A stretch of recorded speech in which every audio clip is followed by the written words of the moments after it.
L'avocat et l'expert comptable sont complémentaires.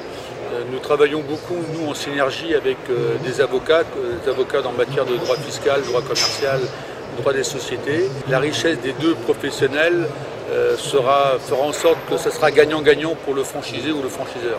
Alors en fait, il y a plusieurs situations. La première situation, c'est l'expert comptable qui reçoit en premier le candidat à la franchise, franchiseur ou franchisé, et qui, à travers les questions qui sont posées, va ressentir le besoin de présenter son prospect à un avocat. L'inverse est vrai aussi, l'avocat peut aussi recevoir dans un premier temps, ça s'est passé ici sur le salon, où l'avocat reçoit dans un premier temps un candidat à la franchise et à un moment donné, il éprouve le besoin de présenter un expert comptable. KPMG travaille avec des réseaux d'avocats spécialisés. Alors d'une manière historique, nous avons travaillé et nous travaillons encore avec le cabinet Fidal, mais nous travaillons aussi avec d'autres cabinets d'avocats.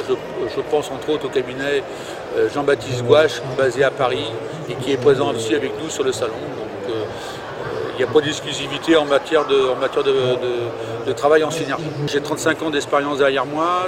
Quand je travaille avec des avocats, ce que je recherche, c'est la complémentarité. À partir du moment où on est complémentaires, à travers les expériences que nous avons pu vivre les uns et les autres, je dirais que ça sera très enrichissant et les limites vont s'imposer d'eux-mêmes. C'est qu'à un moment donné, on va aller sur le domaine fiscal ou sur le domaine du droit commercial, ou sur le domaine de la rentabilité, ou sur le domaine du benchmarking. Et à un moment donné, c'est plus l'un qui se mettra en avant ou plus l'autre qui se mettra en avant. Ça n'empêche pas, à un moment donné, qu'il y ait des échanges entre l'avocat et l'expert comptable.